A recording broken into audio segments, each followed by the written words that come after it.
Get ready for the Magic Valley Prepcast on IdahoSports.com. That's right. Welcome in another edition of the Magic Valley Prepcast on IdahoSports.com, talking about the biggest stories in District 4 week in, week out. My name is Brandon Baney. We're joined today by DJ Scotty B, a.k.a. Scott Burton. What's going on, Scott? What's going on there, Brandon? DJ Scotty B, just because today in my office I've just been one of those days where you just feel like you need to blast music all day, just to kind of get the mood right, and then it just lasts, and then pretty soon you're having dance parties. And well, granted, they're by myself, but still dance parties nonetheless. Yeah, I'm not sure anybody is ready for an invite to the Scott Burton dance party besides yourself, but yeah, no kidding. Fun fact though, back in the day, and I don't even know what kind of time frame when people say the day is, are we talking 4 I mean, what is it? But I used to be a DJ. I used to have my own business and played parties and did all that stuff. So it was the moniker at the bottom, DJ Scotty B.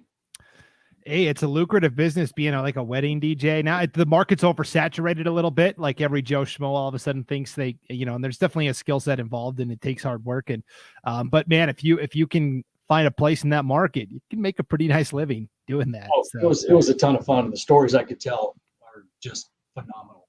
I could write a little short book on it. They're not appropriate for the podcast, right? Not at all. That's a pay-per-view podcast for another time. Yeah, that's we'll maybe charge $5 for people to come in and listen to that. Exactly. Yeah. All right. Well, let's talk. Usually I've got a good segue. I got nothing today. I'm waiting, dude. I gave you like party time, music, and everything. All right.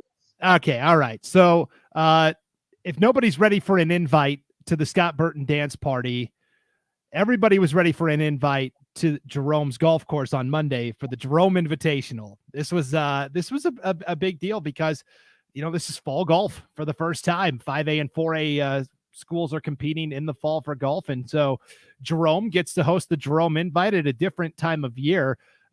What's the golf course like out there in Jerome, Scott? Oh, the Jerome Country Club is phenomenal. I mean, it's where I belong, and I'm a member out there, and that's where I play my golf. And it's run so well. The head pro out there, Troy Vitek, used to be at Gooding, and his staff and everybody out there are just so accommodating. They take great care of the course. They support our high school and youth programs. So there comes a time in every country club's, I guess, existence to where their clientele starts to age. And if you don't start replacing that with some youth golf programs and supporting your local schools, then pretty soon you're not going to have a vibrant membership of golfers out there. And Jerome does a really nice job of having a lot of young people out there playing golf at the course. And that starts with what they do with our school too, because they give us free reign. Coach Rodriguez and Coach Gentry do a great job running that tournament. And it's one of the best tournaments in the Magic Valley, in the state rather. It really is, because it brings, there was a lot of teams from East Idaho, Idaho Falls area that came over to compete. Obviously, the Magic Valley is there. And as we're going to find out, even Bishop Kelly, Bishop Kelly doesn't just show up at, subpar events. If BK's there, it's a good high prestige event. And Bishop Kelly came as well. Oh, yeah. We had to have their trailer ready with green Skittles and sparkling water in order for them to come. It was in the contract. Kidding. BK people don't get mad. Joke. But they are so good at everything that you're right. When they show up, doesn't matter what sport it is, they are going to be in the running to win the whole thing. And that, again, is what happened at the Jerome Invite.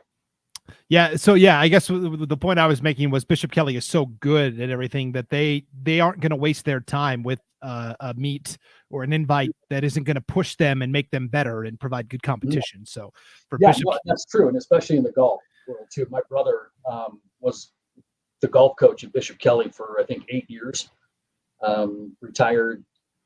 Well, not retired, just changed and moved back down and take over the family business down here when my dad retired. But prior to that, he was at Bishop Kelly teaching and coaching golf and football up there. So, yeah, I'm very familiar with the Bishop Kelly culture and their traditions and all that kind of stuff. So, yeah, and we're excited to get them down here because, they want to get pushed, but so do our schools down here. They want to see what the best has to offer. And year in and year out, two of the best schools in 4A are at this tournament. And one of them is right here in the Magic Valley, which I'm sure you'll get to here in a minute. BK, the other one. Yeah, so no surprises that BK wins both the boys and girls team titles. The Bishop Kelly boys shot 299. Twin Falls took second. Same story on the girls' side. Bishop Kelly wins the team title 329. Twin Falls takes second, 10 strokes back. So we've kind of talked about it here and there, but Twin Falls is really good at golf. They are, and they have been. They just have a revolving door of just golfers on both sides that just the cupboard's never bare. They just have people that love to play golf in Twin, and it shows. They're constant competitors and contenders for a state title year in and year out, both boys and girls. Definitely. And the big story with Twin Falls golf especially has been junior Ava Schroeder. She has been on fire to start the year. She won the Jerome Invitational by shooting a 73. She's won a couple of other big meets against East Idaho. She's gone toe to toe with East Idaho's best golfers and has done well and won competitions. And obviously here battling Bishop Kelly, Ava Schroeder still able to come through and win. And so she was a great golfer last year as well. Of course, that was in the spring. And the reason I wanted to talk about this subject, and unfortunately we're not able to bring as much light to it as we would like to, is that Ava Schroeder as a sophomore last year was a phenomenal golfer in the spring, but in the fall, she was a pretty important part of that Twin Falls soccer team that ended up winning the 4A state title. And so that's been a big question this year at school districts around the state is, are you going to allow your golfers to compete in another sport, or are you going to make them choose? And for example, I can speak to where I live, Pocatello High. They have an athlete named Julian Bowie. You've seen him play basketball, Scott. He's a stud. Well, he was a wide receiver on the football team last year, and he was a pretty darn good one. But he golfs as well. And Pocatello made him choose. They said, you can't do both. It's one or the other. And he said, all right, see ya. I'm going to go golf, which I don't disagree with necessarily. I don't either, And, yeah. I think school, I've kind of asked around a little bit, and schools are different in the way that they approach that. Some philosophy is you are committed to one sport during that particular season, and that's it. And that's the mindset. Others are like, you know what? As long as you keep your grades up, you're a good citizen, you're productive to your school, and your coaches can work together. And I think that sometimes is the hard part, because when you get an elite athlete that's good at multiple sports, you get the Bo Jackson of high school, so to speak, right? Everybody wants a piece of it, and they're not willing to share a lot of the times. And I think a lot of the trouble is sometimes the coaches not working together to share an athlete, because it is difficult to do it. And I'm not an advocate of making kids choose. I mean, I've dealt with it in my coaching career. I played 4 sports in high school, so I had to bounce. So I know what it's like, but it really does come down to the coaches being able to work together to do what's best for this athlete, the student athlete too, and not let the student part fall to the wayside. So everybody's different. Yeah, we see it a lot in football, where a soccer player will moonlight as the kicker on a soccer or on a football team. We see that pretty often, but this is kind of a new thing with golf. And so I wanted to explore the topic and see. Now, you reached out to the Twin Falls golf coach, didn't hear anything back. I've tried to get a copy of the girls soccer roster from Twin Falls. And sent emails, haven't gotten anything back. So I don't know if Ava Schroeder is playing both sports or not. It's been pretty quiet in terms of individuals playing for Twin Falls this year. And so, unfortunately, we're not able to bring as much to the table in this conversation, but this is, we'll give you a little behind the scenes here on how we do this podcast every week. We kind of brainstorm on Sunday night or Monday morning, and we kind of pick out a couple of topics we want to discuss. And then I kind of unleash you, right? And then you go out and you try to reach out to coaches, ADs, whatever it is, to talk to these people and get their stories. Well, that only works if we're hearing back from people. And you struck out a lot this week, Scott. Yeah, I think we, for some reason, this week we struck out. I mean, I know people are busy, and sometimes I'll get the email after we shoot it, and it's like, oh, I had this on my desk, and I just totally forgot to send it. And it's always with the best of intentions, and I don't think anybody is ever intentionally ignoring it, but it is a short time frame, and and if they're gone, then forget about it. So we do have to hit a perfect window. And I will say that the people over the course of the year and a half that we've been doing this or whatever, oh my gosh, they have been absolutely amazing getting back to us, sharing their stories. Some of the stuff we've gotten have been fantastic. But every once in a while, we'll run into a little buzzsaw where it's like, oh, crap, we didn't get anything this week. So let's just tell dad jokes. Right. So, yeah, I agree. All the people we're trying to get a hold of are extremely busy, and I don't think anybody intentionally ever is like, yeah, I'm not talking to these guys. But I want our viewers and our listeners, right.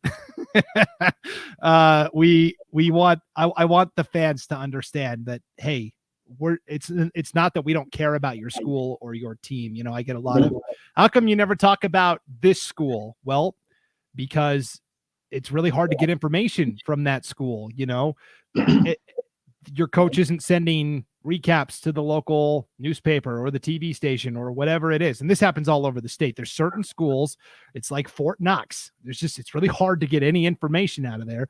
And that's the reason why. I mean, we can only talk about, what we have access to. And so, I've gotten a lot of that lately from the fans is like, how come you never talk about this school or this team? And, that's probably a big reason why is lack of access, lack of information. Well, and the other thing that would help that too is if, they would come at you and say, hey, how come you haven't talked about this particular story? And it's like, well, man, didn't know that story even existed. Let's go investigate. Because a lot of what we learn about is just scratching the surface. And so we are always looking for those deeper dive stories. And a lot of the communities know them, but we don't. And so, gosh, share them with us, and then we'll go investigate and make it happen. So, but yeah, that's your nail on the head. Definitely. Because, I've heard this so often, somebody in Raft River isn't necessarily aware of what's going on at Jerome, or, Sun Valley Community School doesn't necessarily know what's happening at Filer, or whatever it is. So we want to bring everybody together to share these stories, and so that's what our goal is every week. And most weeks we're pretty successful at it. I've gotten a lot, and that'll transition into what we're going to talk about now. We'll turn the page to football. I've gotten a lot of people asking me, how come you guys never talk about Buhl football? And I'll admit, they haven't been on my radar for whatever reason. They were picked to win the conference in the preseason coaches poll. They've gotten off to a 3-1 start. And so here we are. We're going to break down the Buhl Indians, what's been working. And a lot has been working really well. They went and played Caldwell on Friday night and got a win, even though Caldwell is a team that's kind of, a program that's rebuilding. There's still a 4A school. So that was a nice, impressive win. Well, all you can do is just beat who's on your schedule, and that's what Buhl's doing. But the thing about Buhl that is so cool to me is that this whole thing is a freaking Disney movie. I mean, it is a fairy tale in a sense, because their head coach Alan Reynolds, who I consider a good friend of mine, is their head coach. He's a Buhl guy, and anybody that's familiar with Alan Reynolds, he was a longtime coach at Twin Falls. He was also their athletic trainer. He retired, came back and coached again at Twin Falls because they couldn't get the right hire. And so he came back and started coaching again. But he is a Buhl guy. I mean, that's where he grew up. And so now he had an opportunity to come home. And there's always something magical about coaches that come home. And this one has been just fairy tale-ish from the start, because we had a conversation over the course of the week, and we were talking about culture, because any winning team, school, whatever, has got a culture attached to it. You seldom have consistently winning teams without some kind of culture. Well, you also have teams that get into the toilet because they have no culture. So Alan and I started talking about it. And the first thing that he wanted to mention was, back to his elementary days. And so we went back to 1920 something. No, just kidding. It was the 1960s. Alan's going to watch this, so I'll get a couple of jokes in at his expense. But yeah, this was in the 60s, I believe. And they had a coach named Rod Honhorst that came in. And he was the guy, Alan described him as a giant of a man, that brought the mantra tribe pride to Buhl, Idaho. And this was back in the 60s. And so it was growing up, everybody did it Coach Honhorst's way. They just bought into it. And next thing you know, the town's excited and everything's rolling. And then Coach Honhorst moves on to Boise State. But tribe pride stuck around and been part of the community for the past 60 years or so. But it just, started to kind of fizzle when you just don't have the strength in programs, whatever. So one of the first things that Coach Reynolds wanted to do was bring that mantra back, and he's done it. He had to get this, in his terms, get this little community believing they could win again. And if anybody could do it, they did. So what Alan did is he just started from the visual part of things. Got the football field looking immaculate.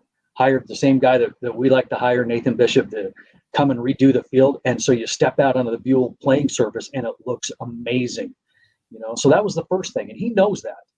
And so we got the facility looking good. And so now they start to develop a culture. You're going to see Buhl t-shirts that say OTV on them. And that means on to victory. And so they're pushing that all over the place. And it's also the title of their fight song. And so what Alan's making these guys do is after a football game, go sing the fight song to, the student body. And although that sounds like something that all high schools do, not many do it, and a lot of them can't even tell you what their fight song is. But that is something that kind of instills pride. So they're doing that again, and you go to a volleyball game or a basketball game or whatever, you'll hear every once in a while the crowd or the student body yell or start chanting OTV, OTV. Again, part of their culture, part of their mantra, those little sayings, those little things that just bring groups of people together. And, also, Alan's smart enough to know and been around a long time that the words you use have power. And so it's not about seeing a volleyball player in the hallway the next day and go, how did you guys do last night? It's how did we do? And those little things start to create a culture. And when you get a guy like Alan, who is just tribe pride, from growing up there, now he's coming home and he's so good at what he does, those little things are starting to make a big difference over there. And so you see this town, this community starting to believe again, and they're becoming, in what they want to do, one tribe. And that's another one of their mantras, one tribe. And you see it over there in Buhl. Now, obviously, it's not 100%, and nothing is. But from where it was to what Alan's doing with it has just been amazing. Communities on their side, giving time, giving money, helping in any way they can. The whole place is drinking the Kool-Aid. And it's pretty cool to see. And it's good to see from a good person doing great things in Buhl. Yeah, it's an incredible story. You're right. Alan was a member of that championship team in Buhl, right? That 1978 championship squad.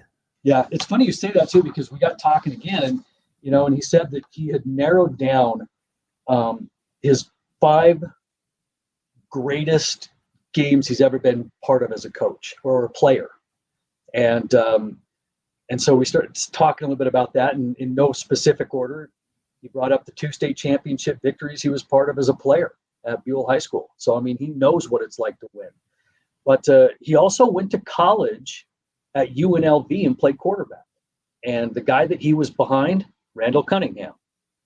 So, he's used to seeing big players on big stages. And he remembers one time they went to play BYU in Provo, and hostile crowd. If you've ever been to BYU, it is a hostile crowd, but it is it's a lot of fun, if you've ever not been. But they had to play against BYU had the longest winning streak in the nation at the time, 18 games, and they were going in there. Steve Young was the quarterback, but Steve Young was injured. So they had to go against a guy named Robbie Bosco. And so if you're a college football guy, especially around here, or you're a BYU fan or whatever the case is, you remember these names. And UNLV came away with a 44-43 win. So that was number 2. Okay. And so we talk about these games, and they've all got something in common, and they're just big wins in big moments with big celebrations afterwards. And if you think about what you're trying to do in a culture, is you're trying to celebrate, because that's what you want to do, and Alan's a guy that's coming from all of this, and he's bringing it all back to Buhl. And it's really fun to see. That's awesome. Yeah. So Buhl won 2 titles while Alan was there. What was the other year? Do you know? I don't. When he was, just a player at Buhl High School. So what, 1933? Well, I ask because I know they won it in 1978, but like the official list of champions from the IHSAA, it's like anything before 1978 didn't exist. There's no record of it. So I don't know why that is, but anything that happened prior to like 1978 just isn't there. So that's why I was curious, but yeah, no, I didn't get into specifics on that, but next conversation I have, I will definitely ask, Okay. So yeah, kind of a little fun fact. He was talking about some of his team too. And it's, he said that the name Caden must have been a popular name 16 years ago, because at one point on their team this year, they had 7 Cadens. Wow. Yeah. So apparently 16 years ago, everybody was naming their kid Caden. 7 of them found Buhl Indian uniforms. Well, the king has got to be Caden Hunsaker, senior offensive lineman, 6'3", 310 pounds. That's a big dude leading the charge. That's a beast of a player right there at 3A. Yeah. Well, at any level, but Buhl's got him. So, yes. So they're kind of that program to where they never lacked an effort. They just maybe didn't have the dudes. And you get some dudes mixed in with the effort that this team gives, then they're going to make some noise. And this year they should. I mean, aside from their opening day loss to Weiser or Homedale or Weiser. Yep. Right. They've been playing some really good football. Yeah, they lost to Weiser 24-0, which is a big improvement from last year when they played Weiser.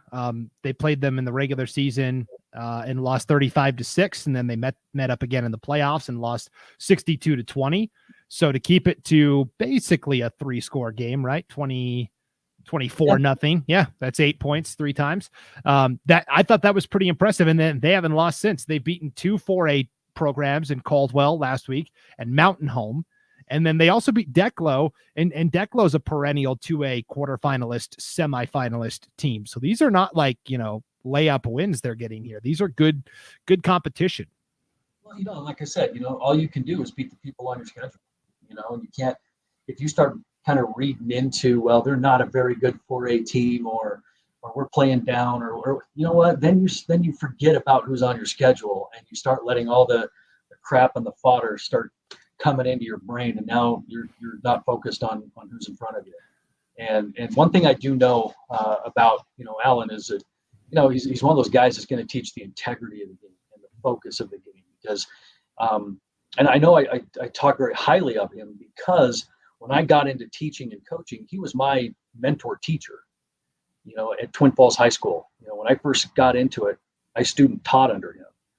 And I still remember the lessons that I learned, because they were all about integrity. They were about honor. They were about honesty and, just respect, and so I remember those lessons that I learned from him, and I can see what he's doing with his program in Buhl now. And especially when you factor in that he's coming home, he's excited to be there. There's no place he'd rather be. And he called this his dream job, and so you put those kind of ingredients together, man, you're going to have some good things cooking up.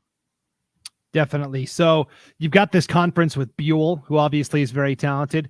Kimberly, which has been putting up, 40, 50 points per game. They just lost for the first time to Marsh Valley on Friday night. You've got Gooding, the defending league champs. None of those teams is currently at the top of the standings. Scott, do you know who's leading that conference? Who? The Wood River Wolverines, the drop down from 4A. They because they've been the only team that's played. They're 1-0, and everybody else is 0-0, and Filer is 0-1. So Wood River beat Filer last week. There, and now guess who Wood River plays? Buhl Friday night.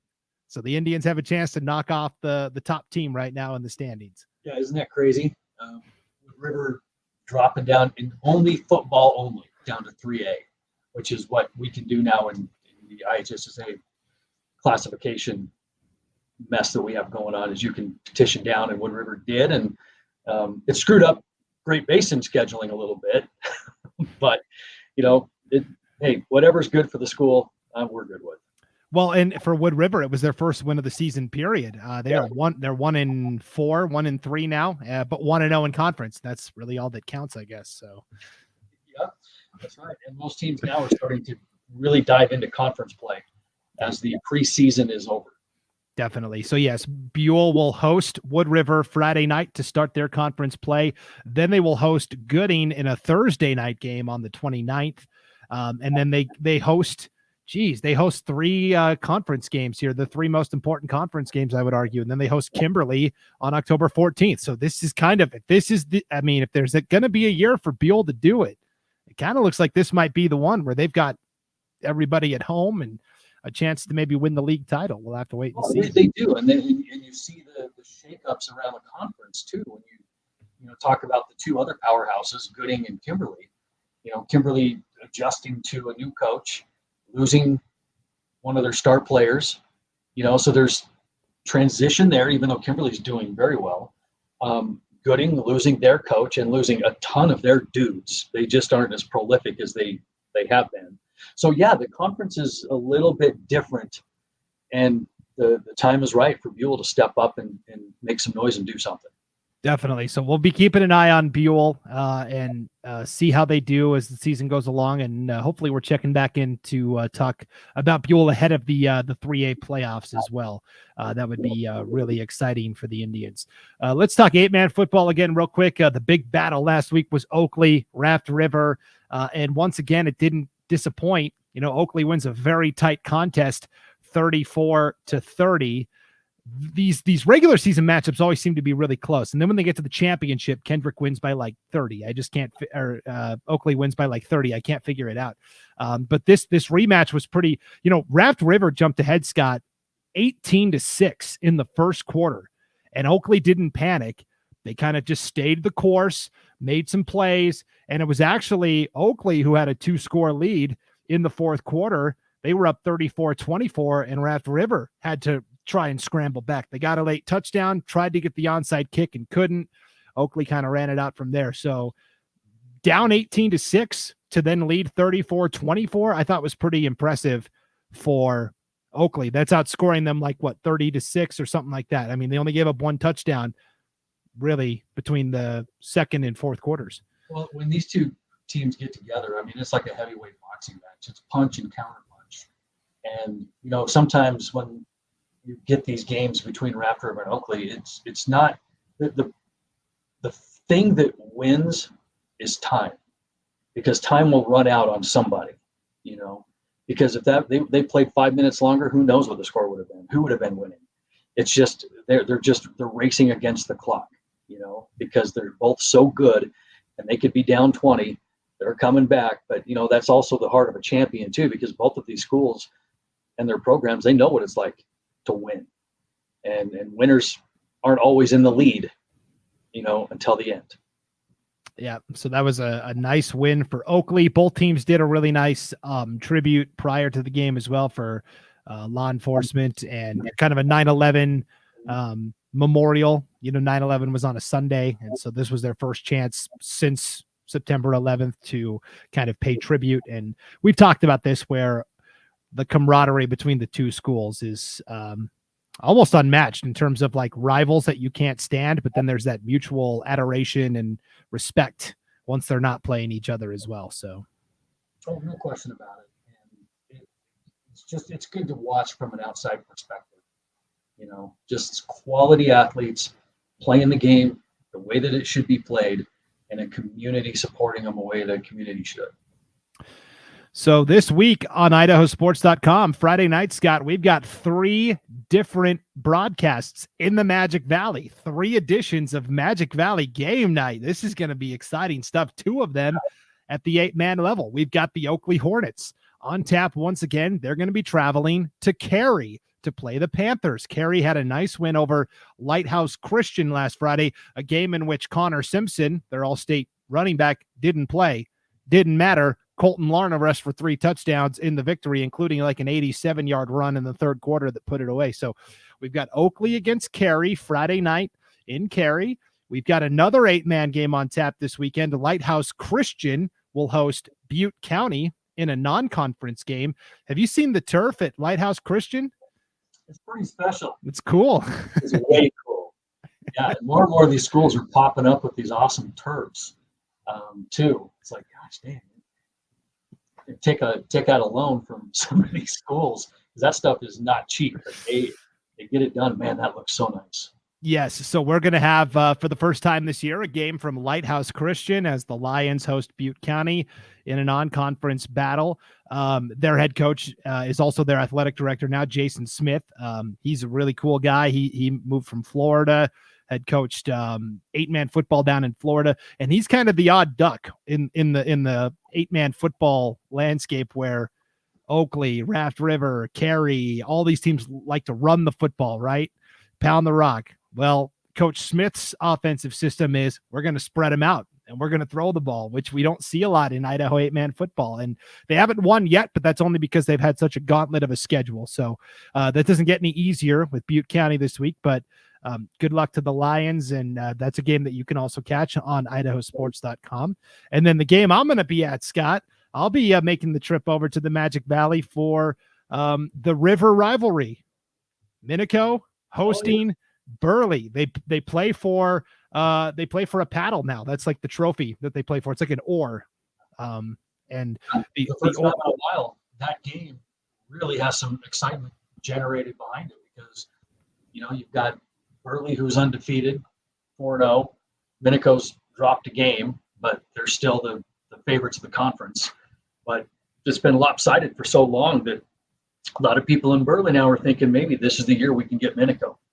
Should be a really good game, and more so a good measuring stick for where Burley's at. Because they have been putting up points like crazy against people, but they've also been giving up a lot of points. It's been a video game every time Burley takes the field. So now they're going to get a pretty solid football team in Minico defensively, and somebody that can score as well. A balanced team in Minico. That would be a really interesting matchup. Yes, Burley's explosive offense against Minico's buttoned-up defense should be a fantastic battle. Last week, Burley put up 80 on Preston. Caleb Loveland threw 8 touchdowns, ran for a 9th. That's got to be the high point total for one kid this year in the state of Idaho. That's pretty crazy. Yeah, it's cool, because I had him on my fantasy team. Right, yeah. Caleb Loveland has been balling out for sure. And you're right, Scott. It's been a long time since Burley's gotten a win. 2004 was the last time Burley beat Minico. So that's 17 in a row for the Spartans. And I know the Bobcat fans are ready. There's a lot of pent up, celebration waiting to happen. But you got to go out and do it still. And Minico is still the top team in the conference. So it'll be a fantastic battle. That'll be Friday night on IdahoSports.com as well. That'll be a fun one. Yep. Should be. I'll be watching it from the booth as we're hosting Canyon Ridge here. So I'll have that up on my laptop. Yeah, well, it's real quick. Speaking of Canyon Ridge, they're off to an undefeated start. We need to have their coach on sometime, Scott. He's got a pretty incredible story. James Buhl played football at the University of Utah. And I think he's really injected some life into that Canyon Ridge program. They were playing last Friday, and the game got delayed due to lightning in like the second quarter, and it was 14-13. Canyon Ridge was winning, and they had to call the game off because of lightning, so it just never officially counted or anything. Yeah, and they were playing Ridgeview, I believe, right? Yeah. Yep. Which, The Impo Bowl. yeah, exactly. So it's Impo coming back to his old team, and they never got it finished. So, Oh well. well. So yes, we'll come back and talk next week. I'll have a breakdown of what I saw from that Burley and Minico game. So there's at least one thing we can check off the list, a topic we've got covered. I can come back and tell you what I saw. So that'll be good. All right. Well, that'll do it for this edition of the Magic Valley Prepcast. For Scott Burton, I'm Brandon Baney. Thanks for tuning in, everybody. Enjoy the competitions this weekend, and we'll see you next time on IdahoSports.com.